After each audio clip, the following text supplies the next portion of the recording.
All right. Good morning, good afternoon, good evening, dear audience. We're glad to start another amazing interview with another amazing professional. Today's guest is a corporate counsel at Estown Commerce, Rinat Ziyodullaev. Welcome. He has amazing experiences in a combined law firm and in-house and international legal services with a focus on commercial arbitration, commercial contracts, corporate law, data privacy regulations, and intellectual property and technology law in general. He's currently a licensed attorney in the state of New York, and we're so excited to bring him on stage to share his knowledge and experiences with you guys. If you guys have any questions, feel free to drop them in the comment section, and uh, we'll be asking these as they come in. Uh, all right, I just try to warm up uh, the interview right at the beginning. Let's start with some fun blitz questions. Do you prefer texting or talking? Um, I prefer I prefer talking. Okay. Yeah. Favorite city? Favorite what? Your favorite city? Oh, favorite city. I would say San Francisco. San Francisco. Okay. Yeah. Would you rather be able to speak every language in the world or be able to talk to animals? I would love to speak more languages and talk to people. Okay. Especially as a lawyer, huh? Yes. How long does it take you to get ready? Um, I guess I took the military approach, Mm. and if needed, I can be ready in 5 minutes. Oh, wow. Okay. Yeah. Scale of 1 to 10, how good of a driver are you? I love driving, but I cannot, of course, judge myself. And I would say around close to 9, 10. Oh, wow. Yeah. That's good. That's good. Your favorite lawyer or any professional that you look up to? Um, specifically, Someone that you admire, someone's career path that you really like and try to, you know, learn from, or um, let's say historical figure. It's Abraham Lincoln. He was a lawyer as well, like, so he was a very good person to aspire to. So I would okay, say him. Yeah. awesome. At what age do you want to retire? I never thought about that, Hassan, but let's try to guess. I would say around maybe 60, 70. I don't Six. know. Okay, Yeah. so you want to work long time. Yeah. I love my profession, so I want to contribute as much as I can. Okay, awesome, awesome. Mhm. What does money mean to you?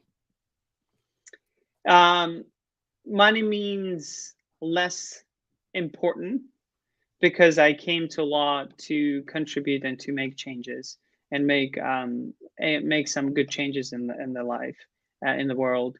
That's why money has never been a paramount uh, Priority. factor in my life. But I would say you still need money to achieve most of your goals. So um, it shouldn't be um, that low to achieve your goals, but it is not the main thing. If you do your job very well, you're always paid well, very well. That's why I don't worry about Oh wow, I like that statement.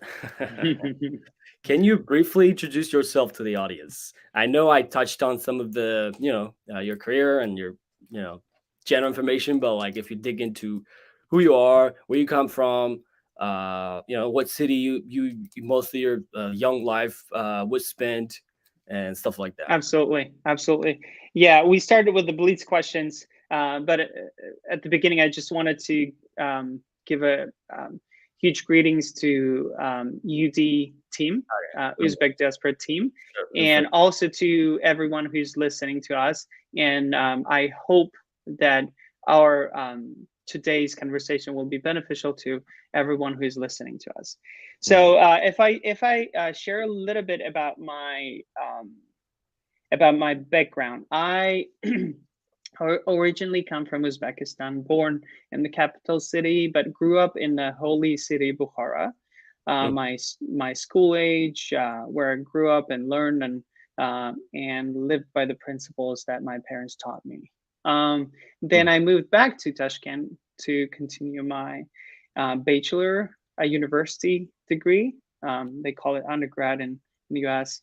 So I studied in the University of World Economy and Diplomacy mm, in an international law faculty, I would say the division. And then I started working in the law firm, local law firm, boutique law firm. Then I moved to Russia to do my first master's degree after 2 years. Then I moved. I worked there, and I also graduated my master's degree in business law. mhm, Then from there, I was always inspired by um, old world European traditional culture, and that and wanted to learn more. So I moved to great country, Scandinavic, to Norway, where I did my second master's degree. I upgraded my international law knowledge there. I did research work, and then I was thinking about joining a larger law firm. And mhm, then I figured out that in order to work in the international law firm, you need to be either licensed in UK or US. So mhm, that brought me to US. And I found myself working for very nice, a very nice, very intelligent community based company who contributes in e-commerce, web development. And mhm, I work there as an in-house attorney and work mostly on those focus areas you mentioned: contracts, intellectual property, corporate law, mhm, and privacy, and other areas that comes to us that we need to support our company. mhm. Okay, awesome. Wow. You have a very rich academic, you know, experiences, starting from the University of Diplomacy in Uzbekistan all the way to Russia, Norway, and the US. Yeah, Uh, I forgot to mention about US one where I did my third master's. So I'm a person who hold three master degrees in law. okay, okay, Mhm. wow. So you love studying. Yes, and I still love studying anything and learning till today, and I guess I will continue. I understand that that our life is short, but we Mm, can learn so much, and that is that always has have been a goal. And since I joined the company, I always was interested in technology, but the mhm, good thing that I could get more and learn more and with us down about the technology. So that's why I'm continuing and learning a lot, but also contributing as it goes. what kind of technology are you referring to? So it's more IT technology. So we develop e-commerce websites. We support e-commerce with different types of technology, Okay. marketing, and other areas. So that is IT, basically mainly IT technology. Hmm. All right, let's talk about education at this point. Can you tell us about your education and your transition from college to your careers and your, decision making process? Like, why did you get into law? What was your initial thoughts? Did you have any other options? For example, business or I don't know, accounting. There's different, degrees that you could have acquired, and you could have chosen a different path, and your life could have been different. Absolutely, Why absolutely. did you end up with this career and education? This is actually a great question. I love answering this question. Mhm, So my parents are both physician doctors. So they would wanted me to see as a doctor, of course, or mhm, mostly my dad told me that you need to work for the government or yeah, to be prosecutor. mhm, So he kept telling me that you need to be prosecutor. That's why I actually chose the law.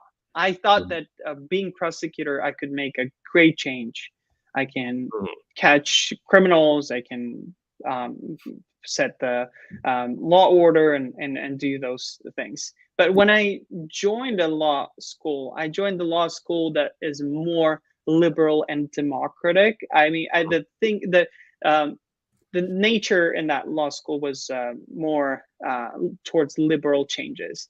And there I learned that I can bring changes not only being prosecutor, but working internationally, working for law firms, or working and doing private practice. And that made me to take the path that I will work in the private practice. And I joined a really great law firm. It was a boutique, smaller law firm, but I worked with lots of investors who are coming to Uzbekistan, helped them to find their way, What an open investment. their companies. Yes, Mhm. uh, find their establish their companies with a review of their contracts, bring their people, and develop different things in Uzbekistan, right? So Mhm. that was I always loved what I'm doing.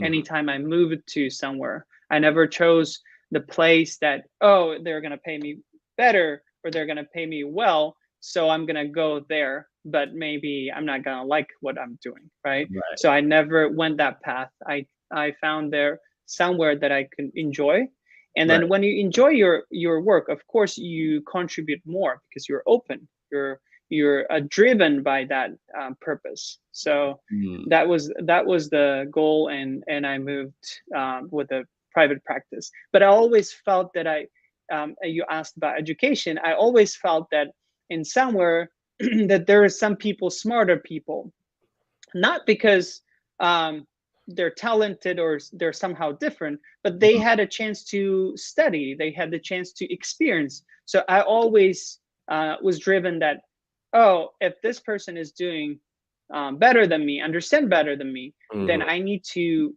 find somewhere to learn things that I would be not maybe better, but at least at the same level. And then anywhere I moved with education, I Mhm. understood that if I go back now, I'm better than them.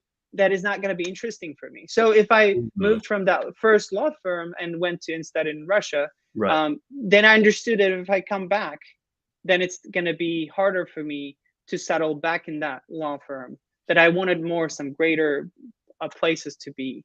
So and it kept moving me towards towards different country, towards a different place where I could work. So that was a motivator. Mhm.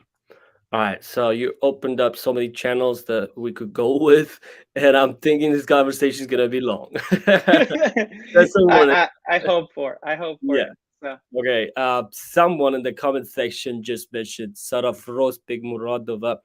Just learning without implementing or experiencing them into real life is nothing. Basically, it's not practical. That's what she means, I think. Right? I Mm. totally agree with Sarah Frost, and I don't um, I don't suggest that. I never suggest people keep learning and not doing it on the practice. And Right. I can give you a very good example. Anywhere I studied, in any law school I Yeah. studied, um, it always was boring for me to listen to the professor who never experienced, who never had a experience in a private practice. They didn't take a case to the court, that they cannot relate something that they did. And that always motivated me to Mm. always work and study. So um, even when I was even when I was in the first my bachelor degree in the back in Uzbekistan, I was working in the clinic, and I was helping people to do. And then when I moved to Russia, at the same time, I worked in the law firm and I Mhm. studied. Wow. So, and the same thing in Norway. When I studied in Norway, for international law, commercial Mhm. arbitration, I Right. was doing research in the big research center. So I was working and applying my knowledge. And the same time, when I moved to US, I Mm. was helping a good friend of mine, and I working for a law firm my Yeah. second semester, and I was also still studying. So even working and studying would be the best way I would suggest to surfers. Okay, wow. Okay, Hmm. that's awesome. Just wanted to wrap up this topic of like your education, what influenced you. So basically, you said your dad was uh, was someone who really helped you determine your future path. Can we say that, or Yes, would it be a little indirectly. He indirectly? wanted me. He wanted me to be prosecutor, Mm, but I ended up being a lawyer mm. who is on the other side of the spectrum, I would say. Right. Yeah.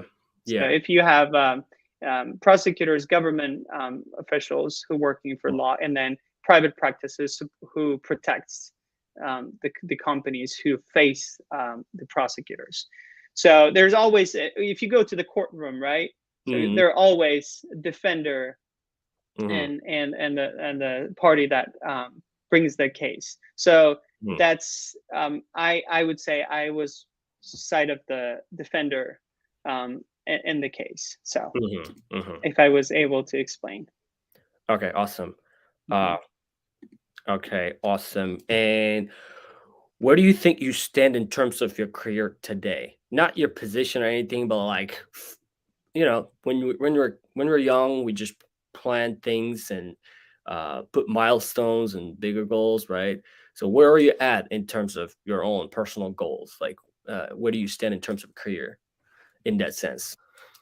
If it Okay, makes so sense. I'll try to this is a little bit broader question. Sure. You can go on and on, but if I try Yeah.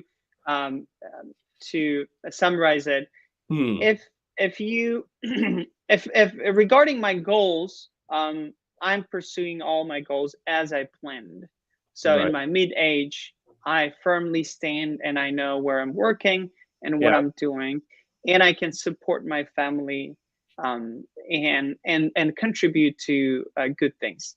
Mhm. If you of course challenged and you're somewhere that you cannot do great things, then Mhm. of course you're a little bit stressed and you try to find the right way. But I guess I already landed in somewhere that I can continue Mhm. without worrying about my past. Mhm.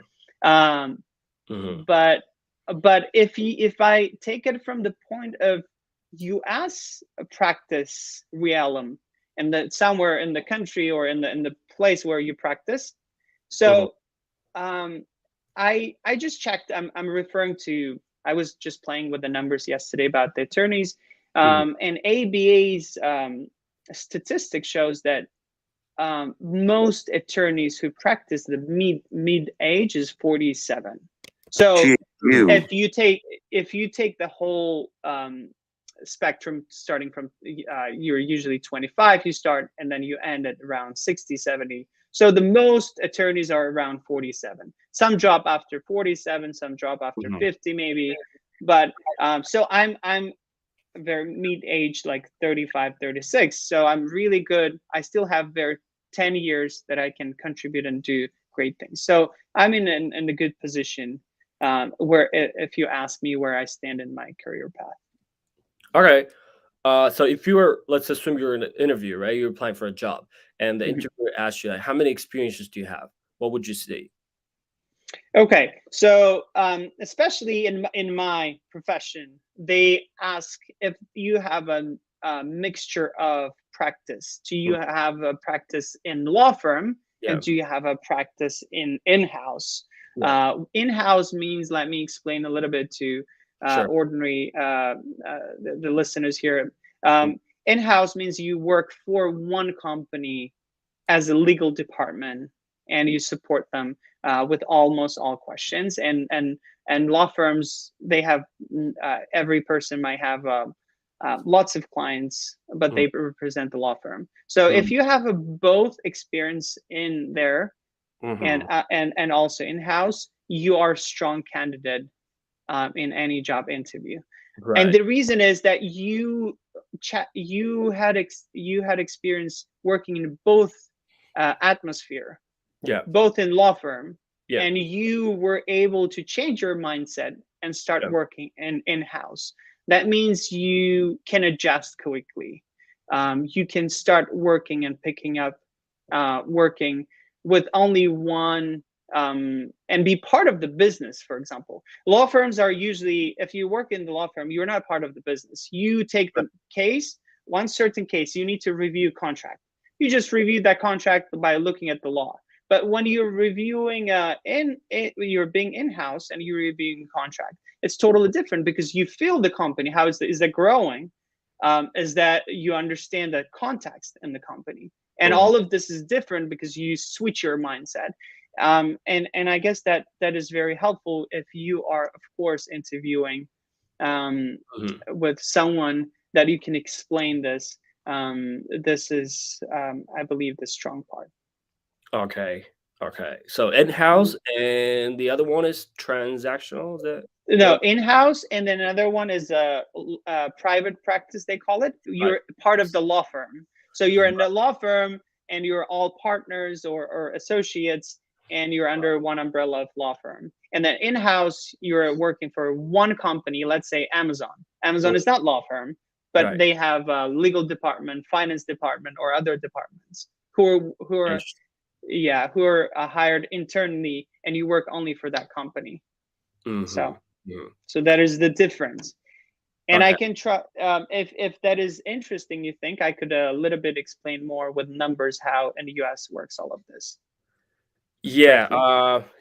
Let's just like wrap up Or this. if you have, yeah. Yes, we're gonna come back to it. Hmm. And for now, let's just talk about your educational and career experiences in Russia, and then Hmm. Norway, and then US. Absolutely. And let's compare the goods and bads of working in all these countries, and the differences or the improvements that they could make. It's a general question, but like, feel free to. Absolutely. Uh, Absolutely. That is actually a great question. I love comparing, mm, because I would say I'm a globe trotter. This is the fifth country, and now I'm living in Canada. Fifth mm, country where I lived, worked, studied, and adjusted living. Right. So it's not easy. Some people do not even want to move from one country to another. It's super hard, or they move once and they say that it's enough. But I did 5 times, right? So yeah. for me, it's been a kind of profession to move from one place, and that's why comparing comparing different practices and different places is always an interesting topic. Mm, So if mhm. I compare Russia, Norway, and US, they're totally different. Okay. But all of them benefited and made me strong in my career and my goals and my experience, right? So Mm, all of them had their own benefit. I cannot say that one of them were worse or one of them was the best system mm, or something else, but all of them contributed somehow to my development. So if you take, I'll touch two parts always: life and law practice. Uh, mm, Life in Russia is a little bit challenging because it's not as very developed. So everyone you work with, they have some set budget, and not everyone open to financially support your area or your practice, or so you might have some financial challenges, right. that I would say that in terms of life. But in terms of education and the Mm, practice, because it's a civil law country, civil law is everything codified, not the case based, but everything is codified, and you base on the code. So but it's evolving as well in Russia and changing. They're more also becoming case based. So that means the lawyers become so professional that they adjusted even knowing the codes and also knowing all the case law that changing, and they become like really machines who know you put in the computer, right, and they analyze everything for you. The same way, when I was listening, one of the professors I really loved, he could cite you anything, any case from the Supreme Courts, from the codes and anything, and he can easily, freely speak about them and explain the idea behind them. And it's not only for one class prepared. If I go to him and I Yeah. talk to on some subjects, he speaks that freely, and that always motivated me. Oh, these people are smart, and that always put me. I thought that you cannot like easily remember all of that and understand, but if you keep working a lot, then you of course become professional. But in and let's move to Norway. Norway, of course, I moved. It's a wonderful country. It's Scandic. It's democratic, very open. um, Gender equality is high. Happy index in the UN is it's one of the top 5 countries. Everybody's so happy. Reach, right, and a totally different atmosphere. But the one thing is, I would say it's not open for foreign practitioners that much. I was able to find a job in research industry. I contributed in research means like you study different cases, you make analysis, but not doesn't mean that you represent a client. So and then if I move to US right now Yeah. to compare, so it was a little bit of course a little bit different from either of these. Common law country. Common law means everything based on common law practice, which evolved over many years, from initially from England, and then also US its own. Most things are based on the treaties and case law. Treaties means like over time there some rules come up, and then you write them and you put them as the basis. Okay. Nothing is codified, so you know the law. Yeah, I mean there's statutes which are now codified and become federal law, and our state laws they adopted as a law. But the main practice, when you go to the court, you always look at what it was the case law, and you also compare what is the statutory that law, and then you practice. But also if I compare the life perspective, it's totally different. Here you feel a lot like a real, I would say, capitalism, but a capitalism not in the negative way some people try to describe it, but where you're free to do and you have a free choice whatever you want to do.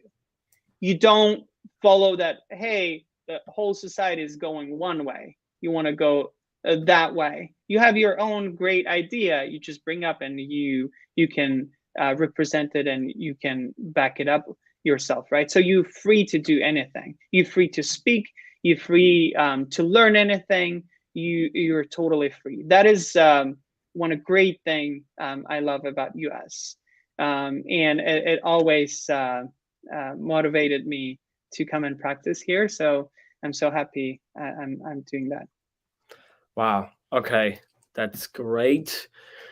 Two of the things that I learned is civil law and common law, and Russia follows civil law, and the US and Norway follow Norway actually civil law as civil well. law. Okay. Yes. Okay. Wow. It's interesting to see like the manifestation of capitalism even in the law like world, in the world of law, Yeah. right? And there's more freedom of choice as opposed Yes. to Norway and Russia, where like they may not be open for foreign practices, and the law is codified as you described, right? Yes. Yes. Okay. And it's case based. What is case based? What does that mean again? So it's a good question. Let me explain. Like so before, even when it was, so the legacy of Russia, it's all comes from Soviet Union, right? Everything was written. Everyone like in parliament, they gather up and they make law, and everybody follows. And judge cannot make big difference when it making the decision. It looks at the case, at the facts, and then makes decision. Oh, law says this, and I follow law. But here, in the common law based country, they look at the traditional legal principles existing, even though there's a codified law, but most things evolve around that principles that existed, which developed by the judges, by the court system itself. So if Mm. if in Russia it's written by the parliament and everybody follows, the Mhm. politicians make the law. Right. Most of them, of course, lawyers and graduate law school. But here, court system, which is judges, they make decision over time, and that becomes the law. And then they put it on the paper. Wow. Do you understand? Like Right. origin of the law, where it comes from. So Wow. the judge comes, analyze, and make it fair decision, and Right. that fair decision, everybody understands is fair, and they say, Right. okay, going forward, this becomes a law for us, Wow. and that's a case law based, and codified as civil Mm. law is more. They understand this is our principles that we live by, and we all decide that this is our law, and then judge needs to apply it. Judge basically plays the technical role applying existing law. But here in the Ooh. US, in common law country, they generate the law. They generate the law. Can you say civil law is more like stagnant and common law is more evolving over time? Is that a Yeah, good definition? yes, you made a very good analysis. Even you don't have a legal background, so my that means my explanations were easy, and Okay, I yeah. was able to deliver the message. Yes, but I could say one thing though. As I mentioned, in Russia, they also understood that you need to follow, because there are other practice different areas. They look at the common law, how it evolves, and Oh.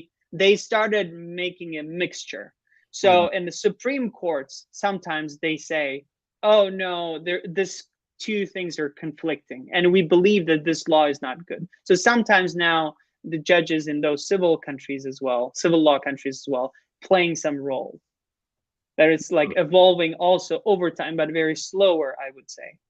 Okay. Okay. Wow. Hmm. That's very, very interesting. Uh, Hmm. okay. Perfect. We've talked a lot about the industry of law. Can you say industry of law? How do you say that? Is I it would say legal profession. legal Um, profession, right? yeah, industry is a little bit a commercial term. Sure. If you yeah, if you look at from the professional, we're a licensed professionals, right? Like there are more licensed. Let's say accountants are licensed, Mm. doctors are licensed.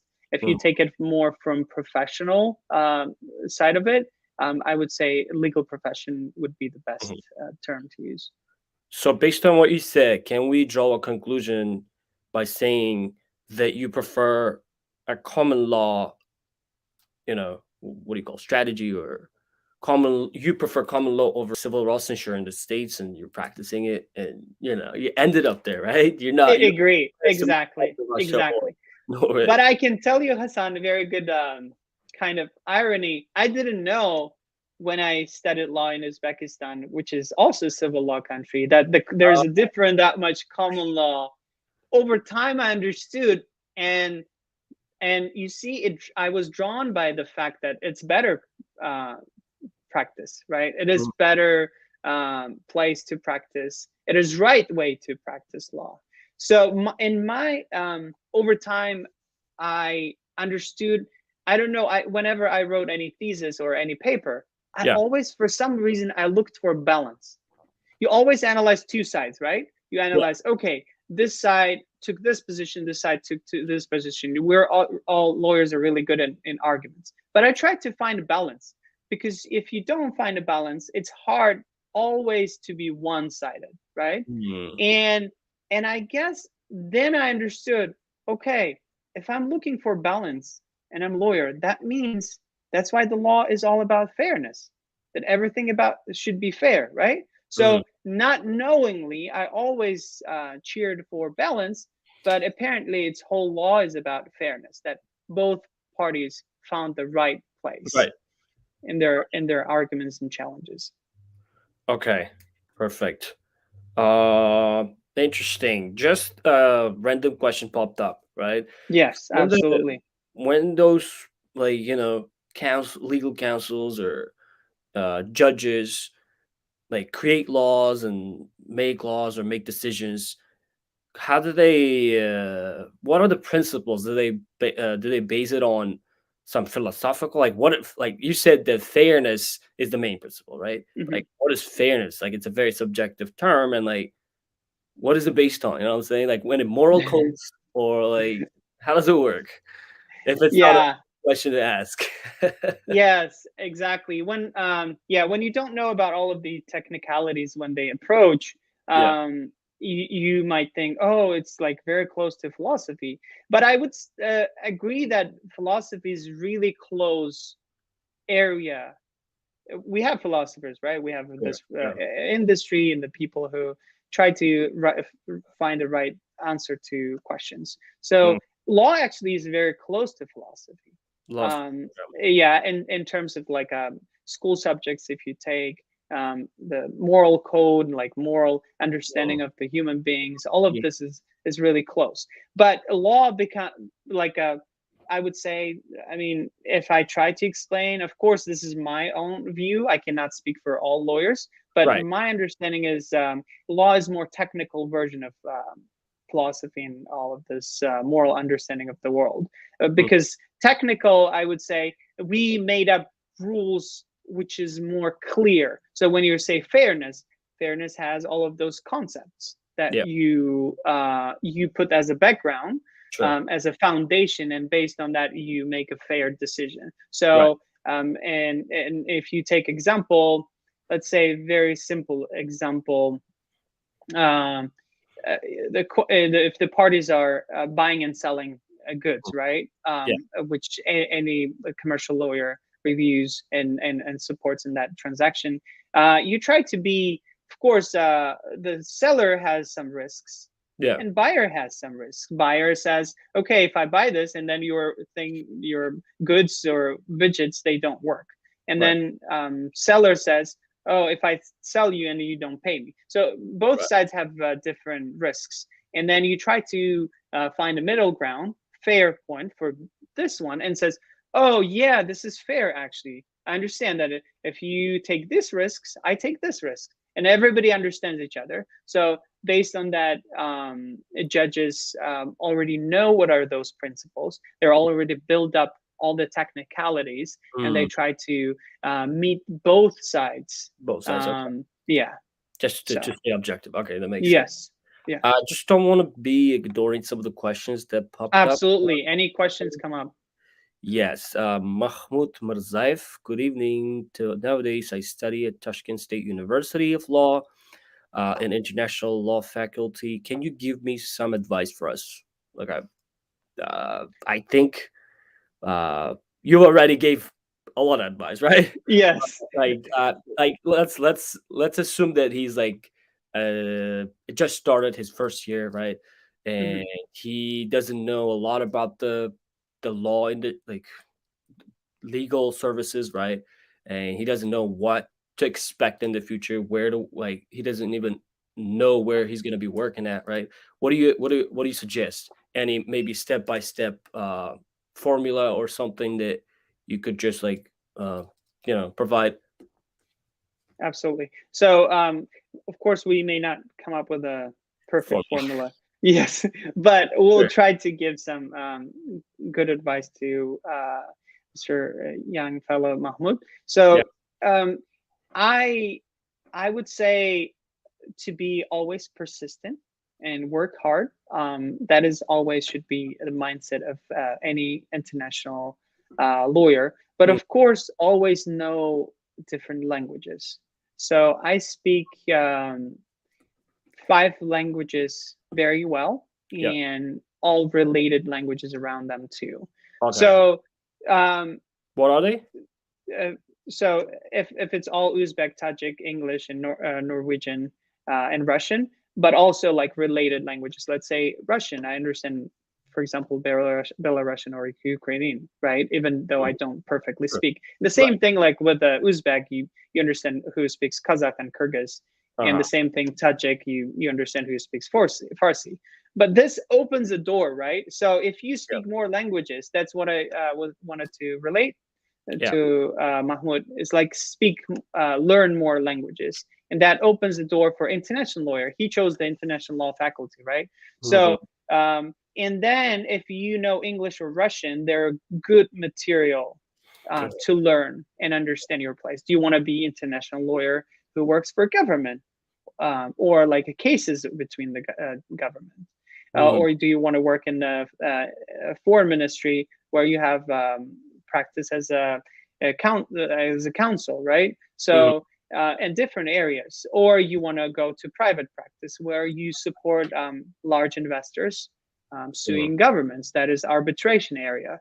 Or do you want to do research and work for academia? There are good international lawyers who work in the big universities, and they're great successful PhD holders. Or do you want to come and work international Mhm. organizations, UN or some other in Europe, right? So Right. all of this is a door for international lawyers, and the Mahmoud has to understand where he has to go. That's why he has to explore all of these areas, Mhm. and then make a decision. But always learn language, try to see different areas, and then go from there. But of course, for laying great foundation for him as an international lawyer, he has Yeah. to do at least one master's degree abroad. Mhm. That would be the best. Okay. Awesome. Mhm. Someone also asked a similar question. So, what's the best bit of advice you have for someone looking to move into the area? It's probably in a different industry and wants to move, Hmm. become a lawyer or something. It is really hard. Mm. I watch so many different even like a trainings who for the people who want to move from one area to another. It's Yeah. really hard. Um, and legal profession requires lots of effort to put, so you come and you stand to some area. Yeah. I don't want to demotivate Shasotbek, Mhm. but um, you need to evaluate, and if you feel passionate about law, you always dream to be a lawyer. Of course you need to move on and you need to do, because you're going to be successful, Yeah. because you but if you think like, oh, lawyers life is great, they're paid very well, and I'm going to be a respected part of society because I'm a lawyer, then it's not the reason to move to law. Because once very good a professor explained to me, to be good arbitration attorney, um, he said you need to uh, contribute your whole life, as would like the person who play piano, or Mm. who the person who dances on ice, right? Yeah. They go and train every day nonstop, no weekends, nothing. They train, train, train. So this is how you go through in the law. So he made that comparison, and understood, okay, I have to be very specific what I want to, because I cannot go and say I want to do this, I want to do that, right? So Yeah. that would be my advice for Shahzad Beg. If he's really passionate about law, then he can move on, because he will achieve faster, because he's really interested in that. But only for the reason that he likes that lawyers are really good, is Yeah. not an option. Mhm. Okay. Okay. Awesome. So you need to have passion, but not chase some kind of incentives, right? Exactly. In Some short, material material incentives. incentives. Yeah. Yeah. Okay. Awesome. Uh, Shavkat Yuldashev is asking, you have West experience and you have to use that. So do you have a plan or a goal to open your law firm to assist people or organizations? So he probably means that you be wait, do you have a plan to do your own business in like in In law, legal, yeah, in law. legal services? Yeah, this we always any legal profession is asked this question Yeah. on daily basis. Do you want to open your like you have a good background? Do you want to help more people and stuff? I haven't set my mind yet, but that is a good thing that many people move on to open their law firms. And I can give a very good, um, again, I'm basing on US statistics. I don't know other statistics, Right. but in the US, when 75% of the people, of those who graduated law school or Mhm. in this profession, are in the private practice. Private practice means law firms where you have more lawyers, like two plus, or solo practice. Solo is like your own, and you have your own small law firm. And 49% are solo, which means they have their own law firm, Mm. and then 51% are part of that bigger law firm. So Interesting. yeah, and there's 75% of the all lawyer population. I'm talking about ABA, American Bar Association's statistics here. That means people, lawyers, a lot tend to go and practice and be and run their own law firms or be part of the law firms. So it's not something far away from any lawyer. But at this point, I really love my job, and I'm contributing to great purpose to the company I work for. So Mm. I'm enjoying my work. I believe I will continue working here, and I cannot speak at this moment if I will open any law firm in very close future. But maybe in the future, after some time, I will Mm. think about it. I'm not crossing out that option, I would say. Okay. All right. Awesome. Yes. Yeah, Mhm. you provided really good statistics, 49 to 51, almost 50 to 50, right? A lot of Exactly, yes. Some really, people open their own law firm, and half of them go to the big law firms or part of the another law firm. wow, So, very interesting. Awesome. Okay.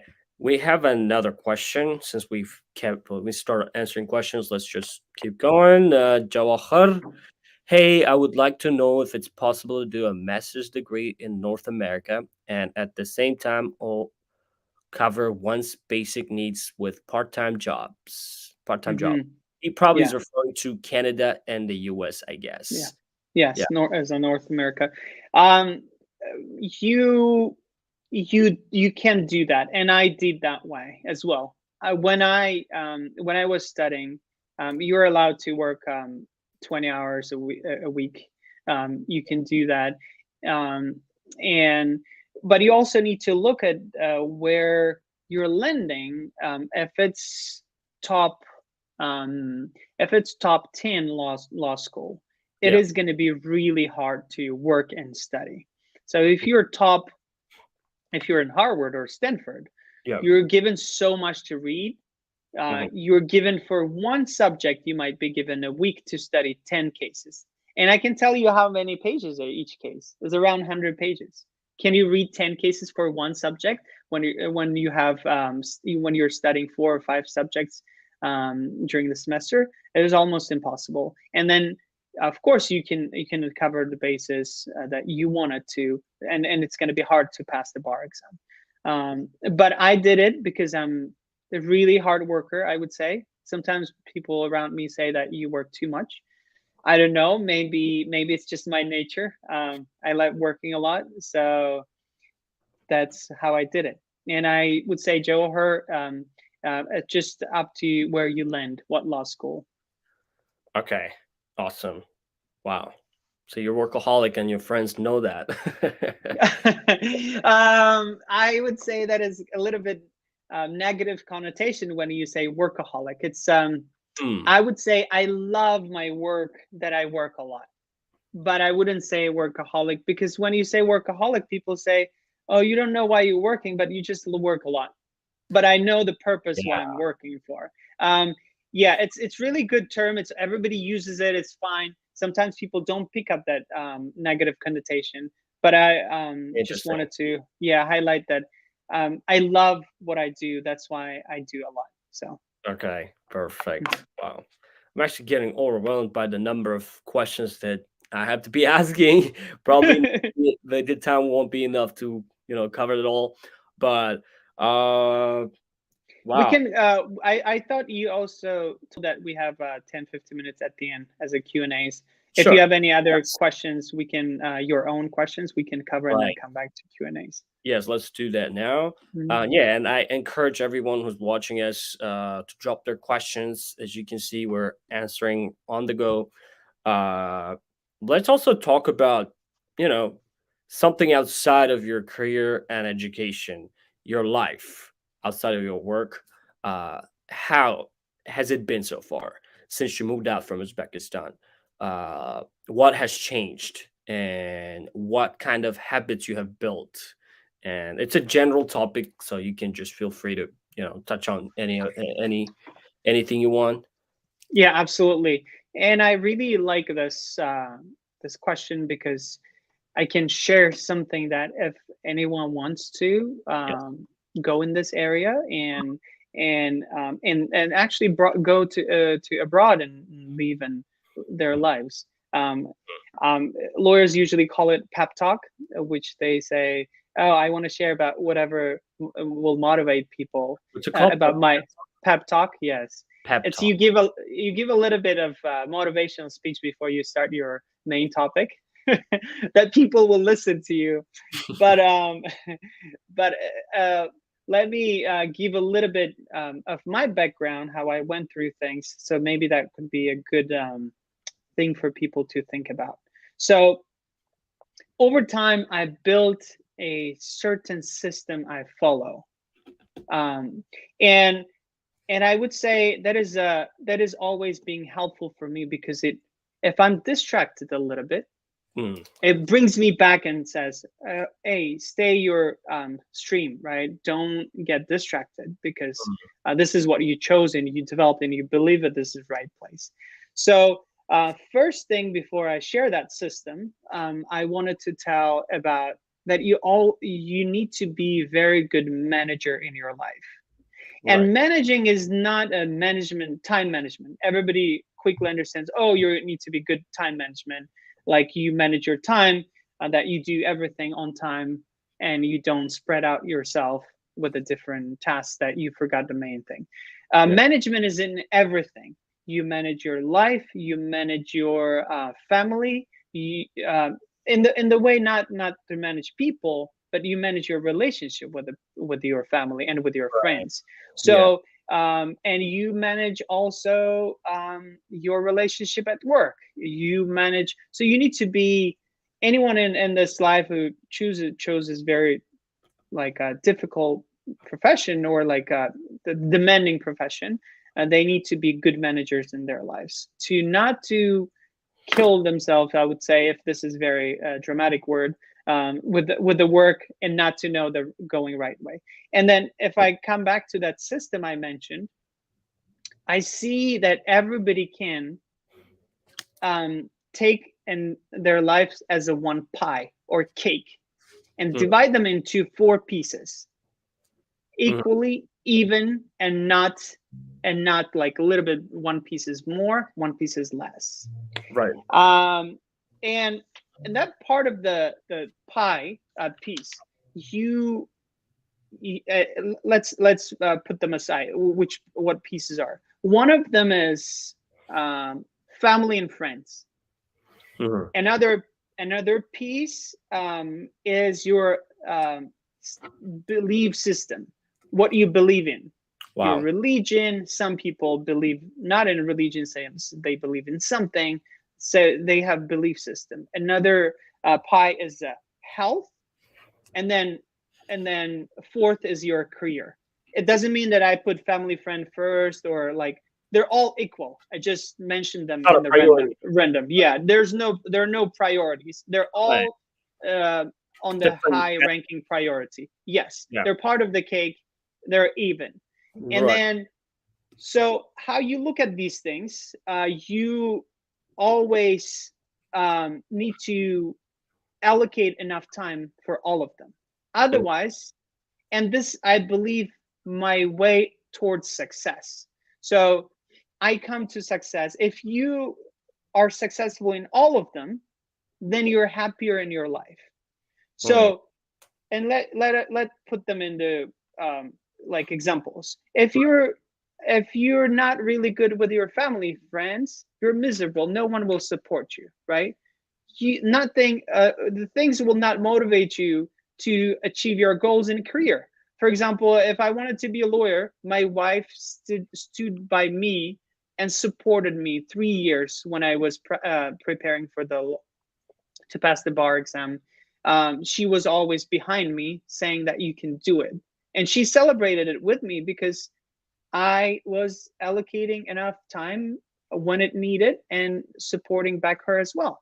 And then now I passed the bar and I can practice the law that I achieved my goal, then I can support her. So it's all very important relationship with your family and friends. Friends, you need to have a very good friends that you can spend time and you're happy with them. Yeah. So belief system, you need to believe in some religion. I, for example, believe in Islam, and it supports me, me spiritually. So that supports me in all my success. And then health, you always need to think about your health. If you're not healthy, you cannot go and work the next day.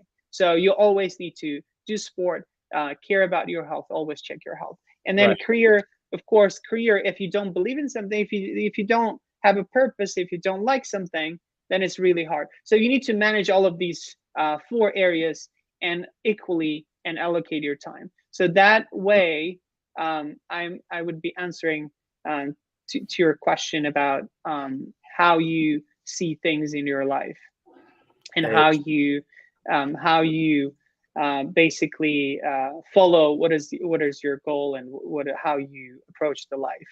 So mhm, mhm. Okay, awesome. Uh, family, friends, belief system, or your spiritual life, you can call it, right? Or uh-huh. health and And career. career. Career. Okay, 5 things. So that's how you see it, Four and 4 oh, 4, four yes. parts of the yeah. Family, friends, Hmm. yeah, that's the same thing. Yeah. Hmm. Right, and or relationships, we call it, right? Yeah. Yeah, Yeah. and that's all part of the cake, meaning, like, they're all equally important. You have to be able to maintain them all at the same time. Exactly. Sometimes one becomes a priority and another one becomes less of a priority, but in general, in the long run, they're all equal and they have to be able to manage Exactly. and maintain them. Okay. Exactly. But okay. Very, very smart. And I can see you're very self-aware and very organized. Trying to, Yes. maintain all your life. It Nice. is not easy. It is not easy. And every day, I talk to people. They ask, "Hey, how I can do this? I can do this." I have Yeah, a good friend of mine who was working in one area, and he's right. still a lawyer, but he couldn't just put aside and do things. And I said, "Hey, do this, this, this, and you can achieve." So he graduated actually from top 10 law school and passed the bar right away. He could, and I would say always there's a saying in Uzbek uh, uh, culture. Your eyes are always afraid, but your hands are fearless. So if you say that, oh, I cannot do it, your eyes keep telling you, but your hands, when you start doing, actually, it's so easy because everybody did it. You can do as well. What is the difference between you and the other guy, right? So Mm. um, I would say that you shouldn't be afraid of any challenges in your life. Uh-huh. Shouldn't be afraid of any challenge of your life. Should they have a t-shirt maybe just that says just do it and put a Nike on it? That's I love that saying. I love that. And I always buy Nikes. I have that one of the good brands. Okay, let's talk about your favorite brands. What are your favorite brands? For shoes, we know you're talking about shoes, right? When you say Nike. Yes. Okay. Yes. All right, let's talk about your brands. What kind of brands do you like? To be honest, I'm not picky. Yeah, I'm picky. not too much picky. Yes, in terms of brands, but I always like good things. Um, I like I like Are good treating me things well. expensive? Do they have to be expensive? They should be good quality. Good quality. And good Yeah. quality has to be expensive or doesn't have to be? Sometimes they're expensive, and most of the time they're expensive. Most To of the be time. honest, yes, most of the time they're expensive. So you like Uh, expensive clothes, we can say. yeah. Just kidding. Yes. Yeah, Yes. okay, sounds good. Okay, perfect. Let's talk about Diaspora. What do you think about those big Diaspora? We know since maybe 20 what, 2010 or 20 something, what, like, a lot of people who are educated in Uzbekistan, young people started, even I think in 2000s, right? Started leaving the country for education, for work and stuff. But they stayed there and they created a diaspora in their own communities, right? Hmm. Like in the US and Canada, in Germany, in other parts of Europe, right? So what do you think about diasporas, and how are you related to the Uzbek diasporas around the world? Since you've been in Europe, Russia, everywhere, Exactly. you're pretty much Exactly. all continents, I would say, except South Yeah. America. What do you think? Yes. Agreed. So you start talking about diaspora, and it's such an important good thing that we can talk about when it comes to our culture or nation. Right, There's so many nations that who do not have strong diasporas, but right. some of them have very strong diasporas. Uh-huh. And I would say we're somewhere in the middle. But building diasporas in other countries is very important. You start talking about 2000, but I would say that as we got independence, Yeah. people felt that, which is 1991, people felt that they can go out and get educated abroad. And I know so many people who came initial like graduates. There was a program called Umid, and Mm, then they started going out other countries and staying there. Um, the reason is totally for everyone. Reasons are different. Some people sure. like the style of life. Some people like they can contribute more. They can contribute more back their home by Mhm. staying in other countries. They're Yeah. all different reasons, and no one needs to judge them. Right. That why their reason, because some people I talk to, they say why they don't come back home and then contribute back at home, because they cannot do as much as if they contributed staying in the place where they're staying, right? Mm. So if they stayed in the US, they could contribute more, they felt, than if they went back home. They Right. understood that there's a certain different reasons and we cannot judge them. So I just wanted to give that quick disclaimer. But um, Okay. yeah, I loved anywhere I moved that we have Uzbek people. And the moment you see there on their face, you're like, hey, this is my brother. I grew up in this country. He's back from my country. He feels me. He understands me. And anywhere I went, even in Russia, or Norway or any European country I traveled, I could meet some Uzbek people, right? Yeah. And most of them are really hard workers.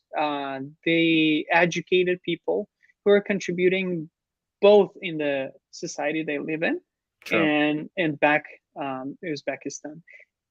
And I would say they stay very close. Mhm. They support each other, Mhm. and in some places they could be smaller community. For example, in Norway, it's only 5 million population, and Uzbeks are a smaller amount than it's in the U.S. In the U.S., it's like large number of diaspora. Even living in San Francisco, Yeah. you remember we met there, so Yeah. it's a large community. Everyone knows each other, supports each other anytime. Mm. So Okay. I, I would say it's really really good. And the moment you started Uzbek diaspora, I said we need something that unite everyone. And thank you for contributing towards this purpose. Thank you. Thank you. I'm happy that people can appreciate this. Uh, Absolutely.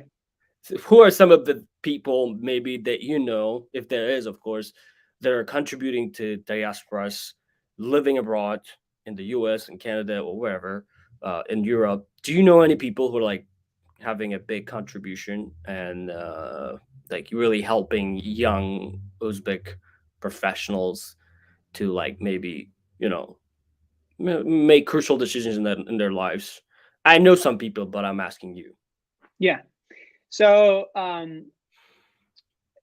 there are tons of people, and I would try to speak now more to North America, Yeah, because um, I'm not I don't want to go Europe, or there's lots of other people as well. that's fine. But I totally forgot the name, but we have a person who is a Forbes consulting. He's part of the Forbes IT consulting. He's a head of Gems.com, or like he's a um, good startup supporter.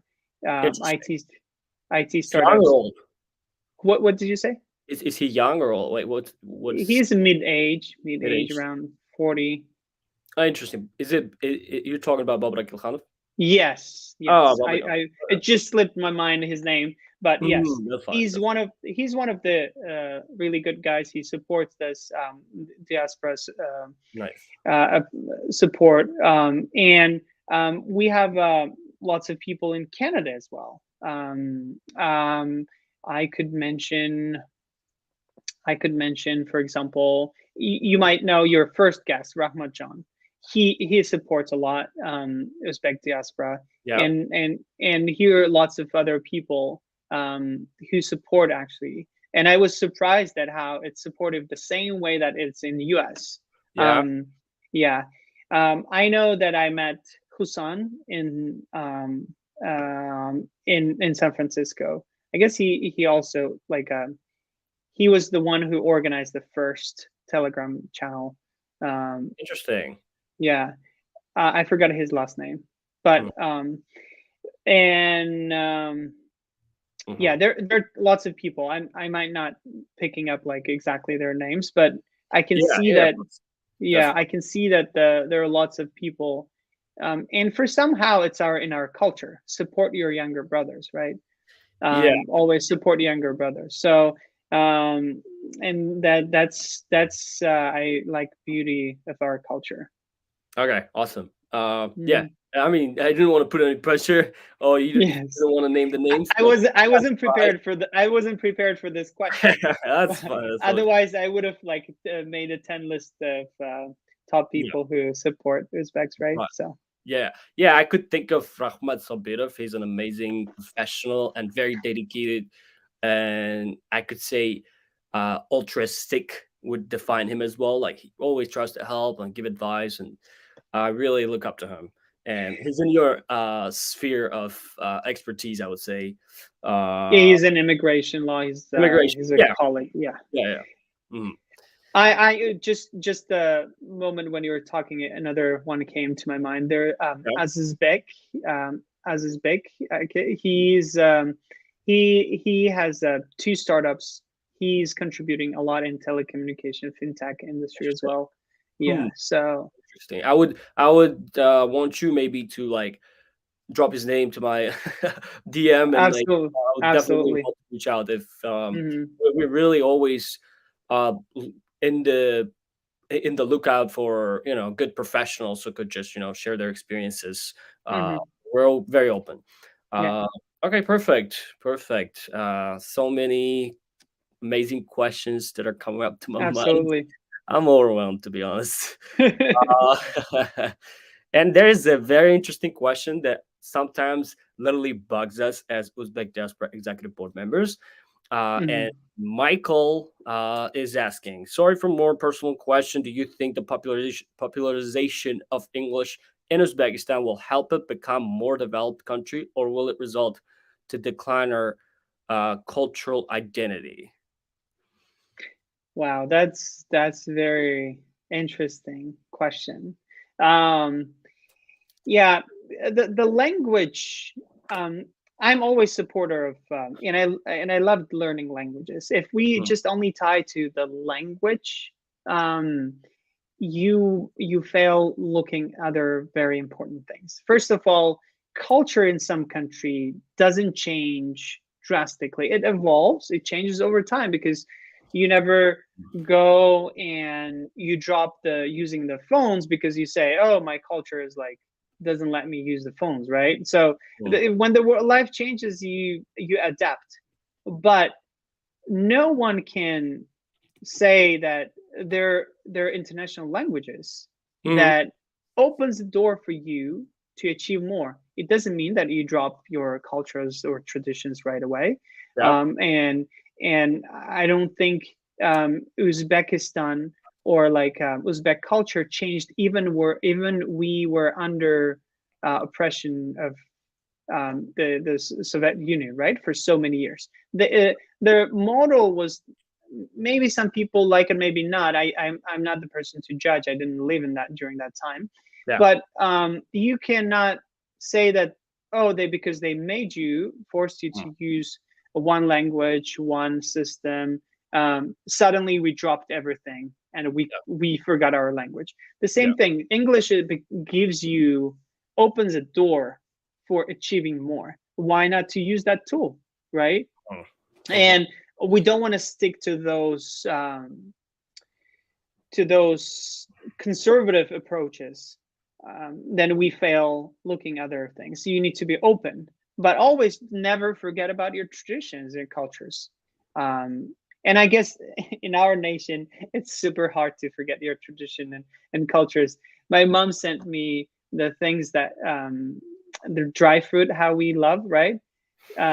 She sent me recently, a friend of ours was back in Uzbekistan. She sent, and I enjoy eating it every day. Or like my wife cooks pulao every week. So I'm not dropping that cultures, and I don't think anyone changes. And if you lived your 20 years and back in Uzbekistan, you don't drastically change. So Yeah. um, only looking at the language doesn't make that, I would say.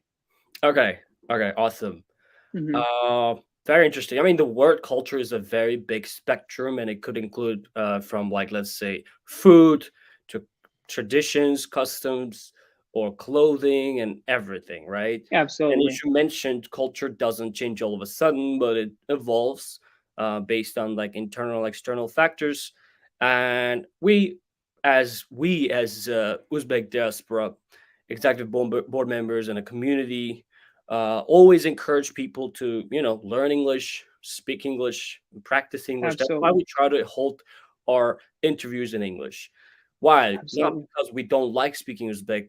It's the opposite. Everyone who goes abroad really starts appreciating his own language. But at the same time, for a modern country who wants to be uh, that's the next question. Actually, I just wanted to uh, pull it up. It was hard for me to integrate into the Western culture. So that's the thing. So if the market needs to be integrated to the global market, what has to happen? People need to speak English, and they have to be able to communicate.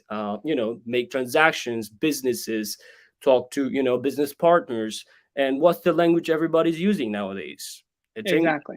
and you Yeah. have to be able to plus it's a good thing because you speak English and you can bring for example, lately there's been a lot of advertisements of Uzbekistan uh, uh, trying to advertise tourism and tourist destinations like Samarkand, Bukhara, right? They were all in English, right?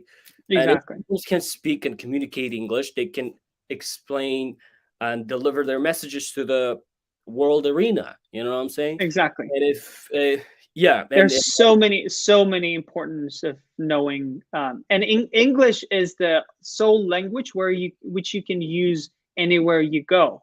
true, For example, there are large languages. Actually, Chinese is spoken more on earth than English, right? but you can speak Chinese only in those countries around it.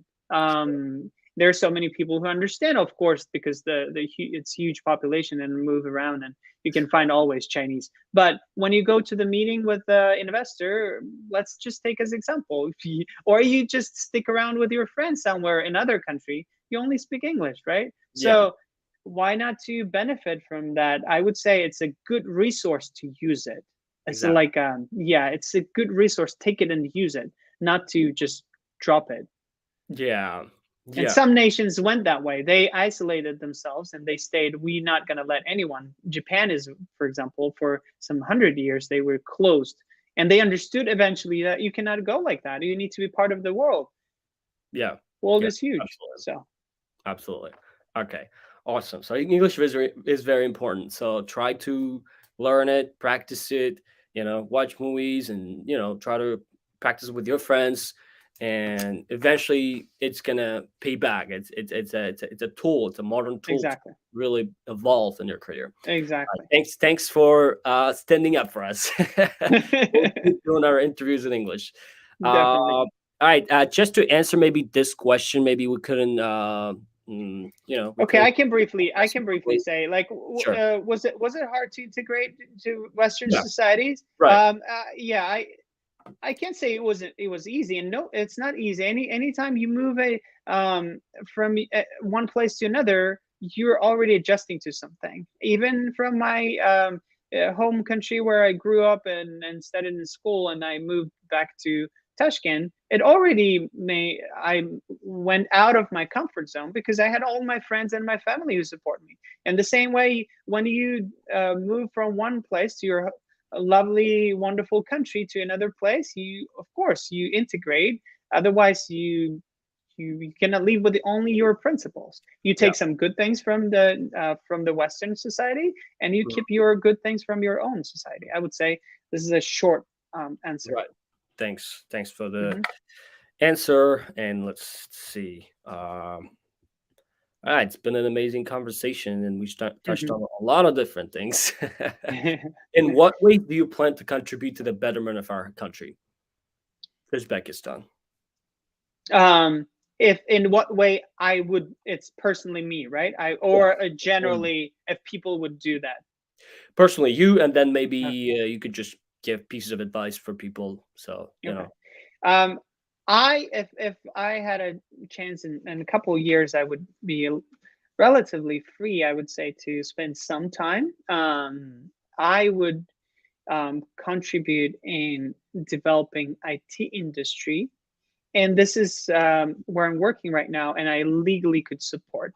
So because those IT companies usually they're startups, but they don't know how to um, legally present themselves to right. find a good investment Yeah. funding. Usually, investors wouldn't look at you when you come from that Hmm. small developing country and you don't have very solid, good corporate structure and everything. So I would contribute in developing structured way of support to them legally. So I would organize some legal support to those startups in IT industry. So that would be my close future um, like um, Hmm. short term goal. But Right. if I give some advice to broader population of diaspora, Uzbek diaspora abroad, Yeah. um, I would say look out for anything that our younger generations need support in, because younger generation is a bare bone of the future, right? Hmm. How you want to see Uzbekistan in the future, you contribute in that way to younger generation, because they will be the everything that Uzbekistan will be in 10, 20 years in the future. These younger generation, how you contribute in their education and their betterment, Yeah. then how they're going to build Uzbekistan. And you always want to go and visit Uzbekistan and stay there, right? And so you want Yeah. to see a better place in the future. So that Hmm. way, I would say contributing to education or anything related to that young generation needs, Hmm. that would be a best place to invest. Okay.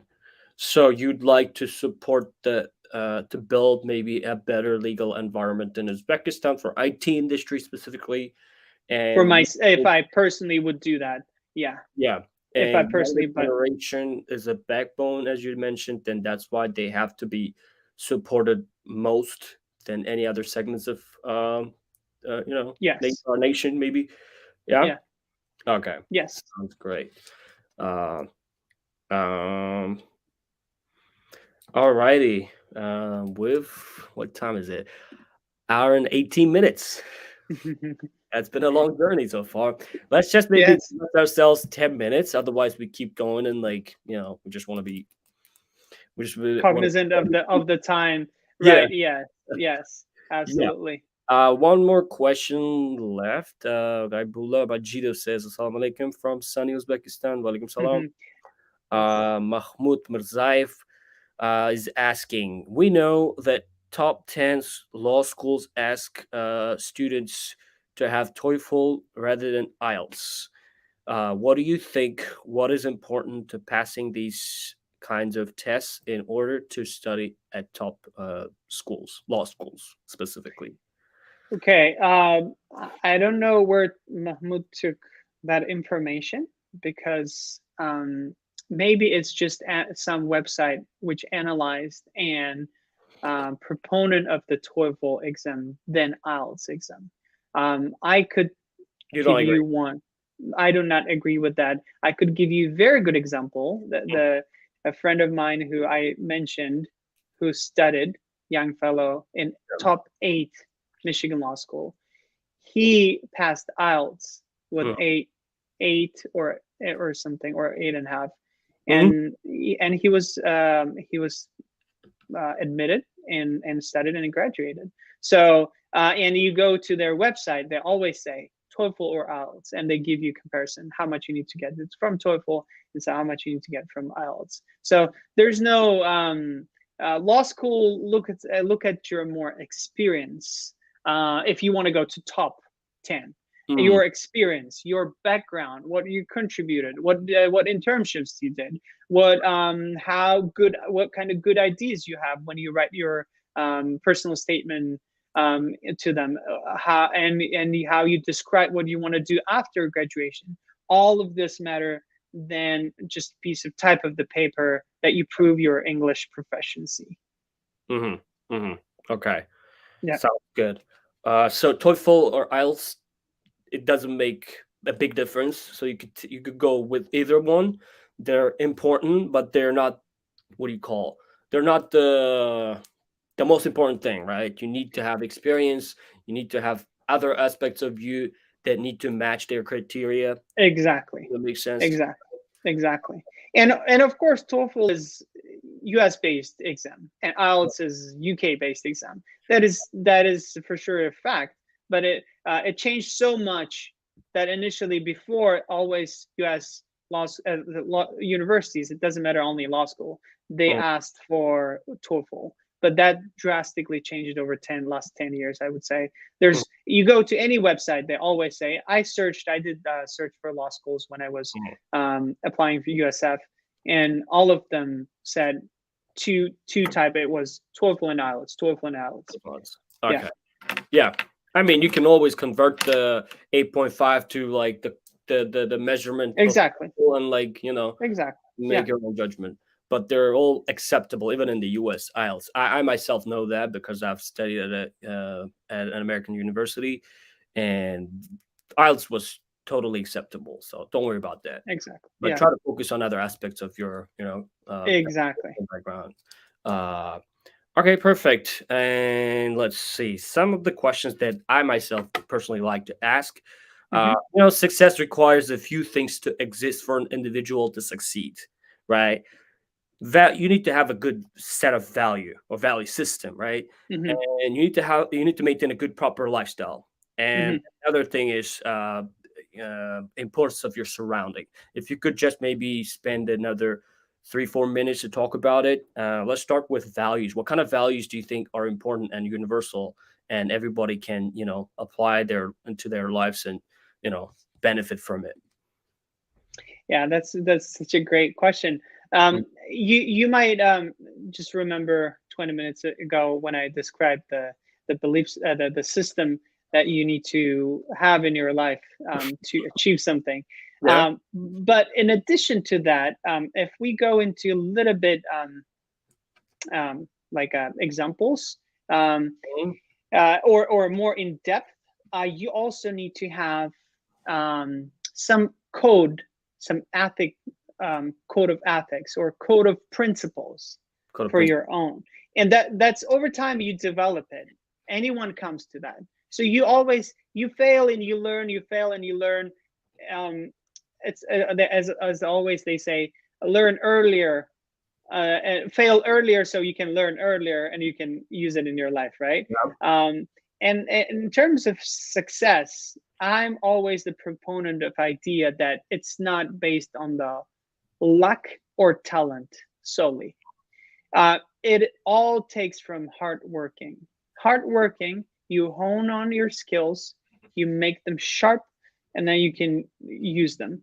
So that is like a main intro. But if I talk a little bit about code of my sort of code of principles Mm-hmm. towards success, Mm-hmm. and of course I tell you that you develop your own over time, but the Yeah. ones which I believe that and helped me always, you always need to be respectful, um, and follow the rules that you set, and always respect others. So you need to give some benefit of doubt that the people have some background that you don't know, that might be going through some hardships, and they might be not understanding your situation, and you always need to be respectful and get away from being emotional, or like your personal feelings, Yeah. and they're not gonna help you in your life. I know when you're younger, you're passionate, you think that the one way is the right. You Yeah. always need to be open-minded and respect others. When you respect it, when you respect others, you always get back the respect. So that is very important. And another another rule I would say that always helped me: stay always positive. Positivity opens, like the same way as I said, languages, it's another tool that opens the door to so many things. Mm-hmm. Always stay positive. Negativity doesn't bring you to anywhere. When you communicate to someone, you always think out of positivity standpoint mindset, that you can solve it. Everything will be all right. Everything will work out. You will find the solution. Always stay positive. Right.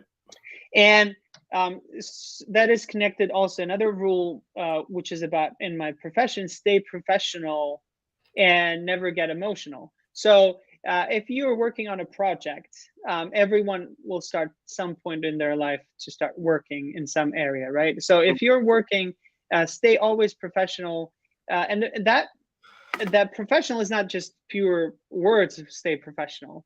Right.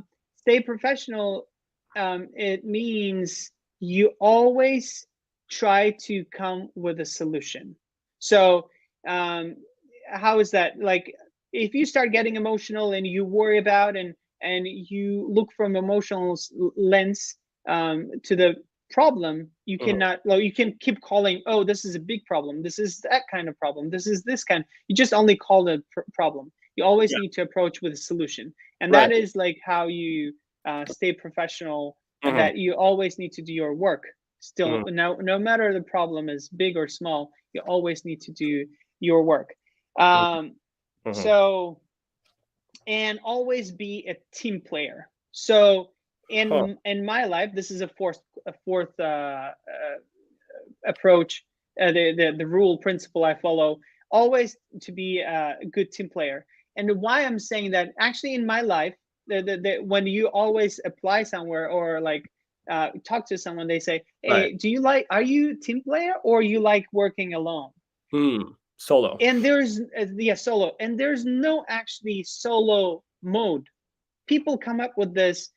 Even if you're working solo, you present it to someone, so that another person, when you are working on the project, you're solo, but you present it to someone, as a client or someone who receives the ready document or project, which you complete yourself only. That is another team member. You have Mm-hmm. to communicate with him as a team. So you need to communicate to him and say, you're my team, I'm helping you. Even I worked myself on this, Yeah. I'm delivering to you that you're my team. You need to be my partner. So Right. being a team player is always help you, because everyone around you helped, they will also support you back all the time. So this set of rules I said, maybe a couple of other as well, but Yeah. these are the main ones I follow in my life. At this point, I have them. Maybe I will enrich them over time, the same thing other people do, but these are, I would suggest, help your success in the future. Mm-hmm. Mm-hmm. Perfect. Perfect. That was a very detailed answer.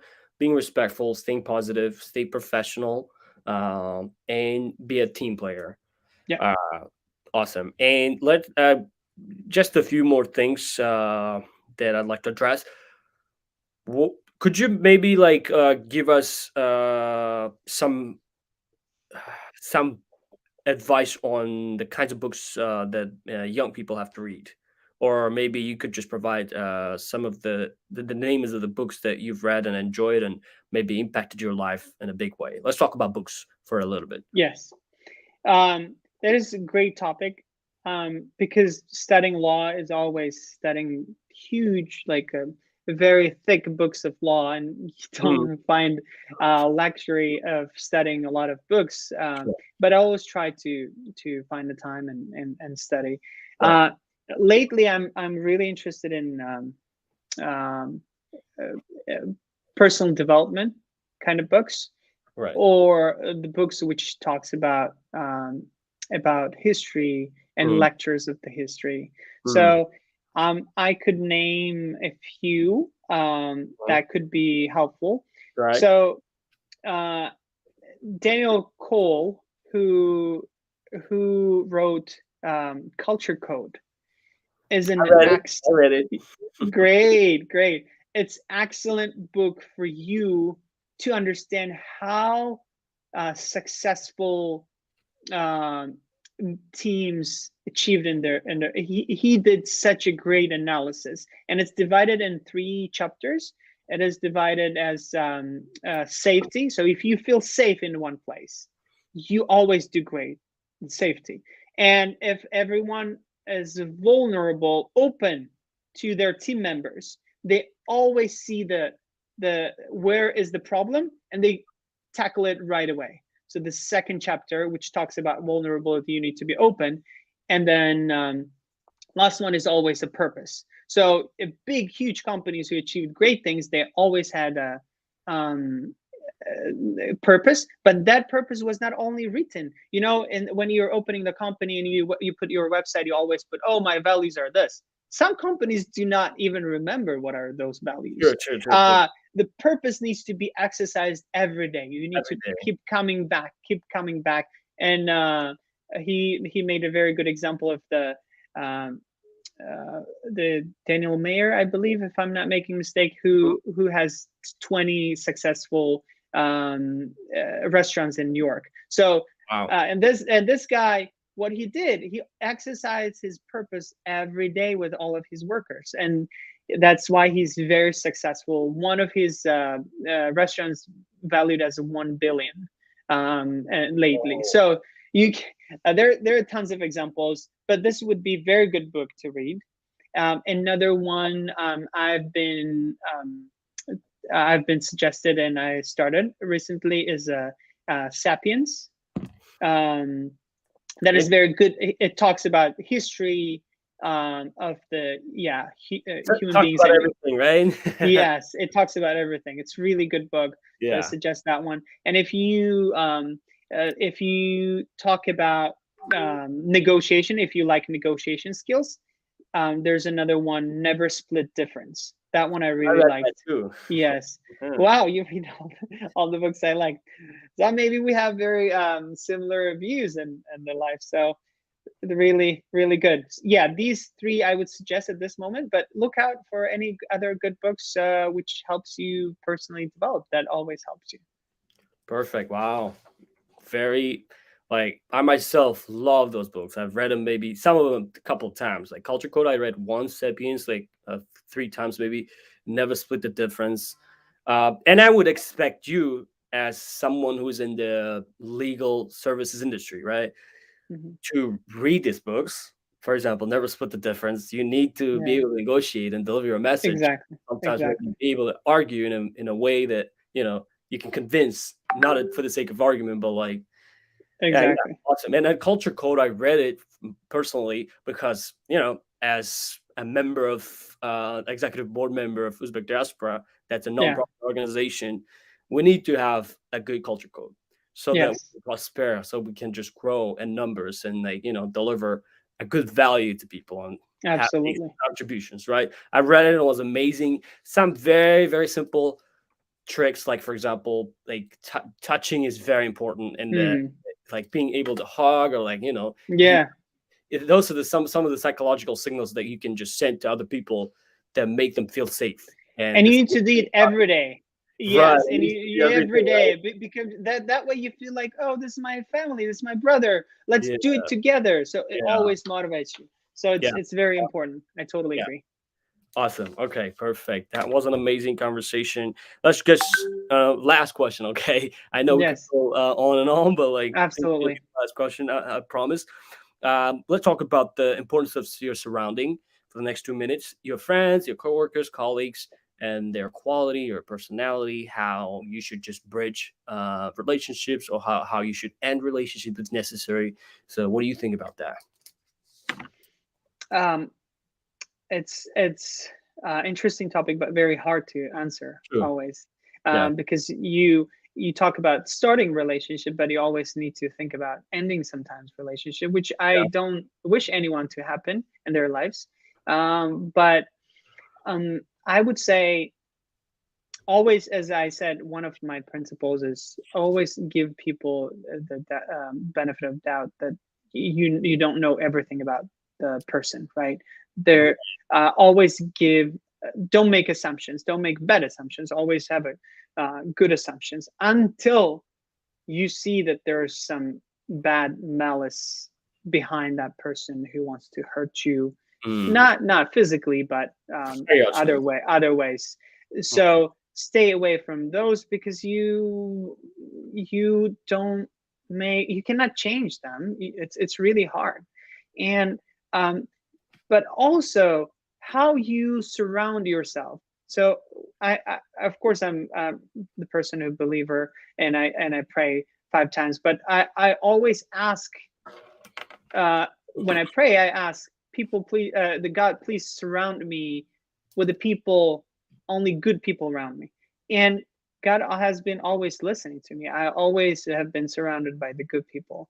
Maybe that also helps. So, and maybe that helps me to put my mindset to be only with the good people around me. So you have some certain principles, and then your principles match with these other people, and then there becomes synergy or chemistry, and then you stick to them, right? Oh, So that always helps. If there's no synergy or there's no chemistry, you talk 1 or 2 times and then that's it. It doesn't develop something really close or good right. relationship. But if you grow some good relationship and then over time it deteriorates, always give a benefit of doubt and never make bad assumptions about the person. Try to understand, and then be helpful always. Don't say right away, oh, you did something bad to me, don't talk to me, or something else. So that could be um, a good mindset to approach to relationship. Right. But thankfully, as I said, I asked God always to put good people around me. That's always have been the case. Okay. Perfect. Wow. So never be too quick in judgment of people, right? Exactly. Give them a Exactly. chance. Give them a benefit of doubt. Yes. People make mistakes, but they can just always correct as long as they're self-aware, as long as they work hard, as long as they have a positive mindset. All right. Exactly. That was an amazing conversation, and it I lasted agree. an hour and 38 minutes. I I just agree. made a list of whatever that I took away from you, right? All the good things. I just wanted to, put it out there. Money is not a priority, right? The first one of the first things that you said. If you work hard, you'll be appreciated and you'll be compensated for it proportionally. Hmm. Love Yes. love what you're doing as Rinat again. If you enjoy if you enjoy what you're doing, you will have a sense of contribution, and you always want to be part of a bigger community and always want to help, but you need to enjoy your work. If your work sucks, leave or do something about it.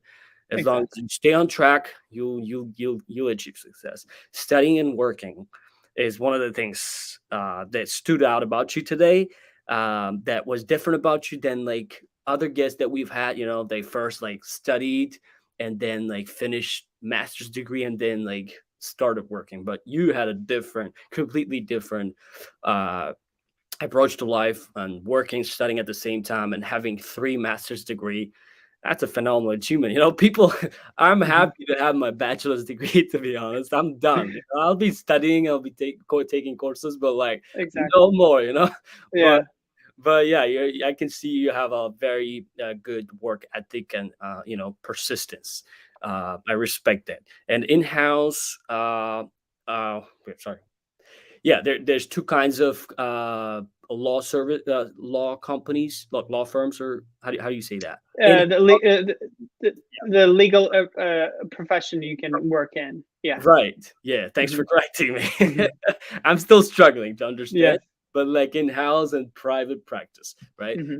And then we today we know the difference between civil law and common law, Hmm. and we know why some, but specifically the U.S. has evolved in terms of Hmm. its legal environment and how industries function, just because of the strong legal system that actually makes sense, that always evolves, no, unlike, for example, maybe Russia. Nothing against Russia, but like Russian legal environment that's kind of a Hmm. little bit of stagnant and follow the common laws.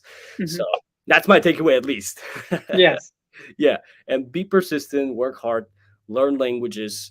English is very important, and try to explore different industries, different paths before you like make up your mind to go follow one direction, right? Hmm. And then passion over some material incentives. uh Lawyers give a pep talk before they convince their clients.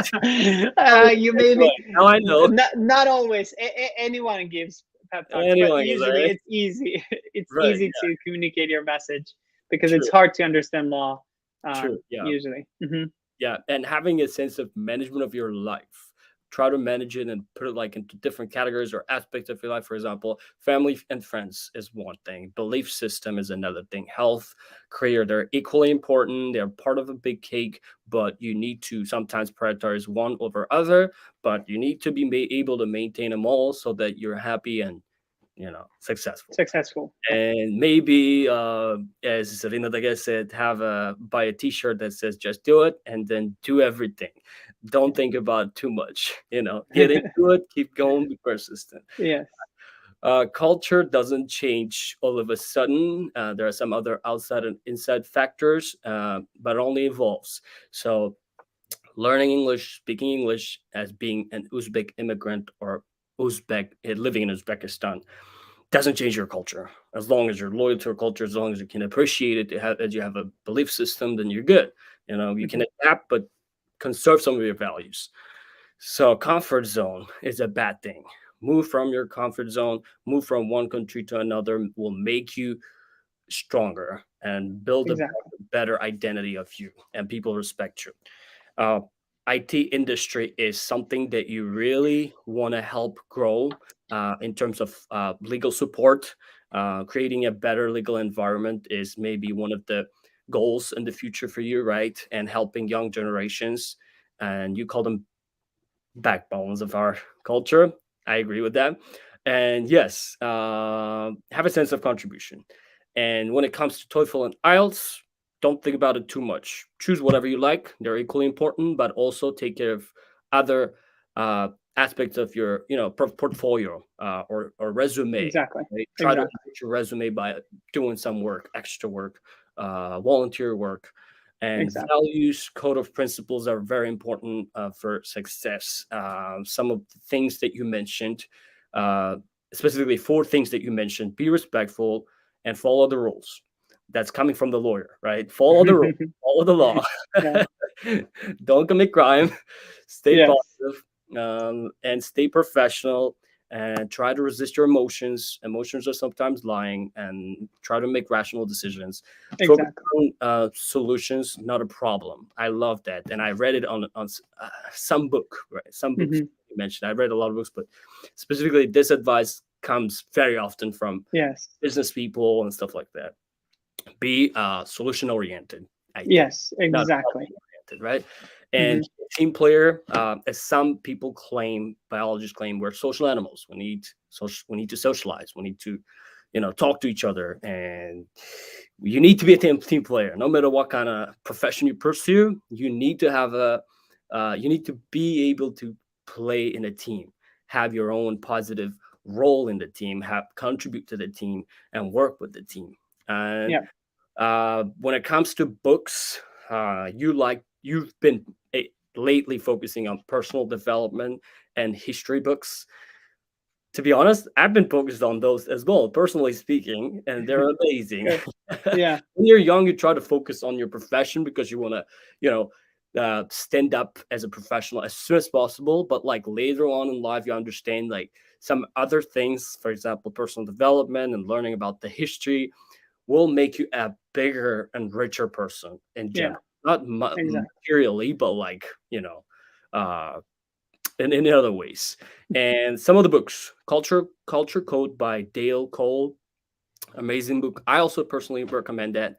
And Sapiens, never Sapiens talks about everything from history to like science to from past to the future. It's an amazing book.